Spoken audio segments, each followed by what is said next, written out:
Trey Rogers strikes again. Man, Trey Rogers strikes again. Traveon Rogers, my guy, has struck again. A lot of y'all might not know this, but I mean, probably most of our listeners. You got the clip? I can get it. Most of our listeners have heard of Traveon Rogers, or you might know something about him at this point. Even if you are an outside listener, you have heard of Trey Rogers. But pretty much, y'all, we went to high school with Buddy. My guy. We've seen it all. We've seen him get exposed years ago. We've seen. I mean, that used to be my homeboy in high school. Like, that used to be my little partner. Like in 11th, 10th grade, like that was a little homie. Like, right. I fuck with Buddy. Like, but we've seen this go to a whole nother level. Right. Recently, what was the name of the page? School of Hard Knocks. Trey has been a liar for a long time.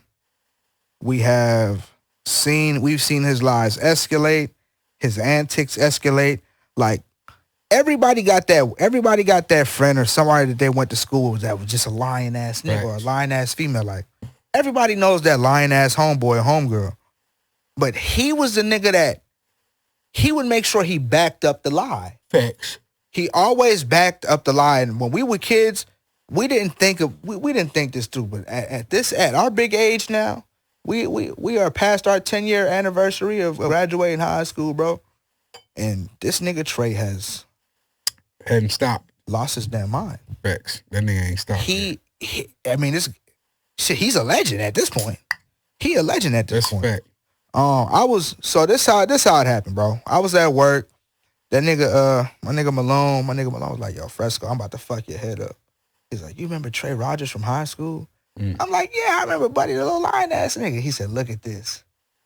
He showed me the video and he sent it to me.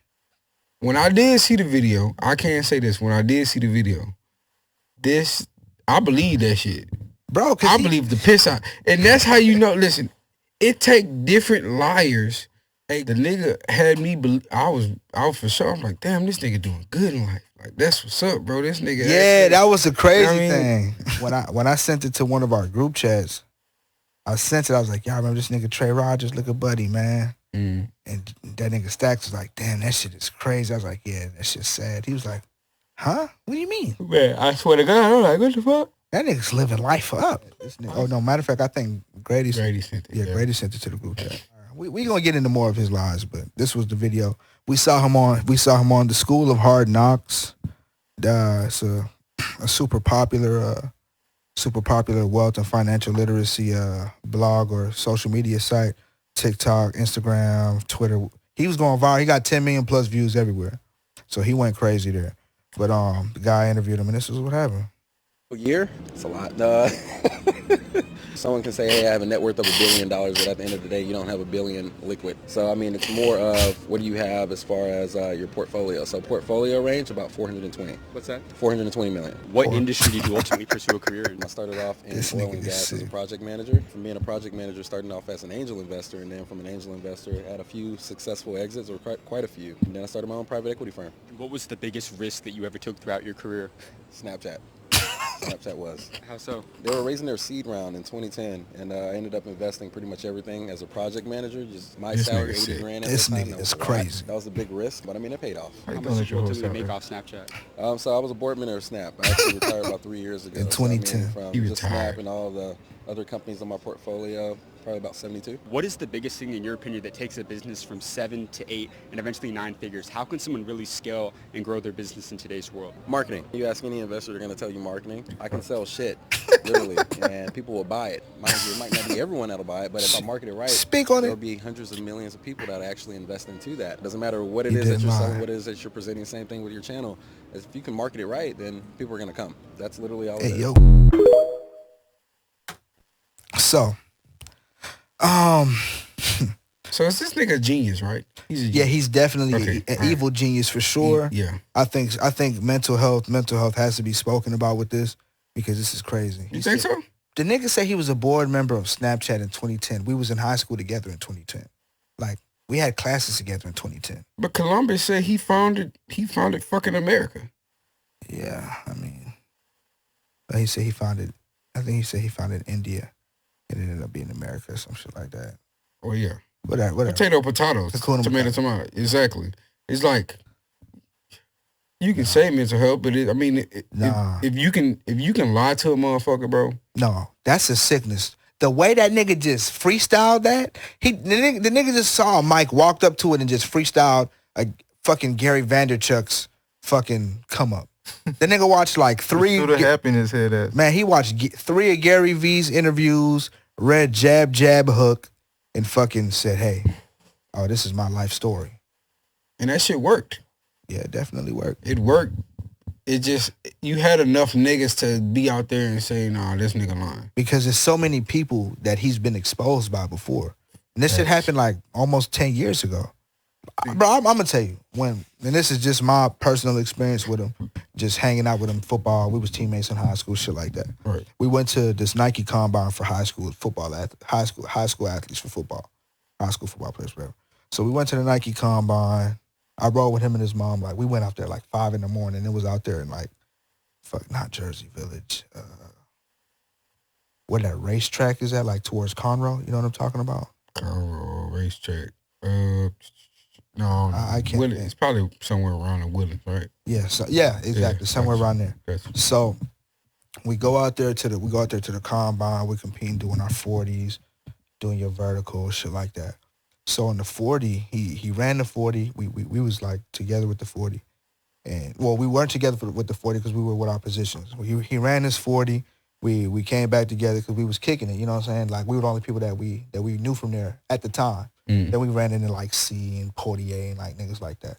But we was there, and he was like, he ran a 4.79 or he's like a 4.78, 4.79. And that nigga, he's like, I found a pin. He's like, hold on, watch out for me. And that nigga changed the 7 to a 2. And changed his 40 time to a 4.7 to a 4.2. That's crazy. Which leads to another one of his lies he got exposed for. Like, the nigga said he played for the Dolphins. Oh, shit. No, did you see the screenshot? Did you see the picture of that shit, bro? No, I remember when it came out. Oh, shit. That's what I'm saying. That shit, no. You can still look this up on Facebook. No, this shit is sick, bro. The nigga had taken, like, he took pictures of, like, fake NFL documents, like NFL contracts, or the screenshot. Are you talking about the picture where he screenshotted or photoshopped himself in the helmet? Bro, that shit is sick. That's sick. That is sick, He's bro. a genius, but mental health got to come into factor someplace. But Kanye is a genius too, and mental health is for sure a big Exactly. thing. It's like he does what he do so fucking good, bro, that you have to question, like, bro, what's up? What's going on? But when your skill is lying for a living, like, that's crazy, bro. Because think about it. A lot of people lie. Yep. And a lot of niggas get caught. Niggas don't lie that good, though. That nigga is amazing at lying. I swear to God. You know that old school term? He's what you call a bold-faced liar. That's a fact. That's a fact. That nigga look you straight in your eyes, bro. Like, it just lie to you. Lie, bro. That nigga, he don't care if you know the truth. He gonna lie. No way. Like you said, he can back out. Like, he's a studied liar. Yeah, I ain't gonna lie. I want to get. I kind of wonder. I want to get him on. I want to interview him. I like some Joker shit. I wonder what's the origins. When did it start? Shit. Was he like finessing niggas in kindergarten? That's what I'm saying, bro. Like, the nigga faked Where did it start? The nigga faked his transcripts. That's crazy. The nigga faked his high school transcripts. He taught me how to do it. We was gonna do it together. Oh shit. Hey, pause. We was gonna transfer schools to, you know what I'm saying, and blah blah, fake our transcripts for. Why the fuck was you gonna transfer school? Fuck him. Let's get to you. Why were you gonna transfer? I was gonna go to Salt Lakes. That's what I was gonna do. Oh shit. Your ass now. Yeah, I was gonna go to Salt Lakes with Kimmy and CJ. Oh, okay. Gotcha. That makes sense. But that, and so you just gonna leave? Yeah. Without that? No, I mean, I already talked it through with my parents and shit like that. Oh, okay. I was just gonna fix that up so I could. Gotcha. My grades would be better. That's all. Gotcha. I just wanted better grades. That's all. But, you know, we ended up changing our mind and shit like that, and shit happens. But I seen that, and I was like, damn, this nigga is a genius. And I'm like, this, and you know what I'm saying? I you know, like I said, we changed our mind. We didn't end up doing that. But he still ended up doing that and going to a different school and using fake transcripts, having better grades. And I'm like, damn. I don't know what to do. Remember that time we was walking and Buddy had like the Nike Facts. The Nike Olympic tracksuit like that, and it wasn't like no fan merch. It was like you had to be official. That's a fact. That shit. That's a fact. I don't know where he got it. I don't know who he stole it from, but nigga said he stole it. But nigga was saying he was in the Junior Olympics. Yeah, he did say that. Yeah. Now that nigga had, I believed a lot of his lies. I can tell you that. I remember you was asking him quick. I remember you was like, yeah, bro, so how do you, I'm like, bro, don't entertain this nigga, bro. Yeah, you ain't appreciate that shit. I'm like, Funny, because hey, first I appreciate that shit. I used to tell Pops, like, yo, there's this nigga at school, like, he's going crazy. He just lying. He had an article written that he got signed to the school, like, play at TCU, play football or something like that. And Pops was like, nah, man, you tripping, man. You tripping. And now when I showed him all the shit that's going on, he had to apologize to a nigga, man. Cause that's why I think I'm invested into the story, because I saw this shit firsthand and I was like, yo, this nigga's a liar. And everybody was believing it back then. Right. And now we adults and y'all gotta see the truth. What you saying, Malone? My bad, I didn't mean it. I kind of forgot what I was about to say. I ain't gonna cap. My bad. Good ass weed. But nah, that nigga impulsive. That nigga Statutory. Facts. I don't know what to. That's a fact. That nigga's lying. He's just good at what he do. No, he is. That's what great it at was. what That's what it was. That nigga, cause I remember when the Junior Olympics shit came out, I was like, nigga, I don't remember that nigga being that fast. Like, I just get that much quicker. Like he was like average Joe speed. For real. That's what I'm saying. And the nigga lie with a straight face though. Yo, he lies with confidence, like that's a fact. Like matter of factly. Facts. That shit crazy. I think he went on Instagram live after the whole RIP moment of silence. RIP the juice. Man. But nah, he went on right after the whole, his ex was exposing him, and everybody was exposing him on the internet. Like everybody had their stories to tell about Traveon Rogers. But he went on live and he was just it was like the nigga had bots in his live. That's crazy. Asking himself questions. It was crazy. I mean, how do you do that? Do you schedule the bots to ask questions? Exactly. Like you probably type questions before you start the live. I don't know how you do it, but they said, I mean, that's the same shit they said 6ix9ine did. He had hella bots on his first time. Oh, at shit. live when he got out. That's how he broke the record and had like 1 million niggas on one live. Oh shit. Yeah, it was crazy. But kind of broke Instagram. That was during COVID too, I think. But I don't know how he did it, but it was like they were bots. They weren't real pages. You could click on it and it wasn't a real page. And shit. That's what you did your fact checking type shit. Yeah, I just clicked on it and it wasn't a real page. I was like, oh shit. I mean, yeah. I was like, damn, this nigga's going like he's taking that shit personal. Yes, bro. He's not playing about his lies. Like he is going to back the lie up. Ain't no getting around that. But shout out to Traveon Rogers, man. Shout out to him.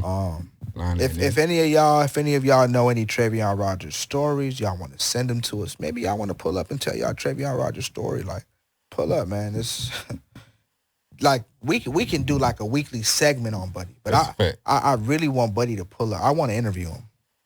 I'll pull up to one of your mansions, Trey. That's a fact. Let's get an interview going, buddy. Like let's chop it up.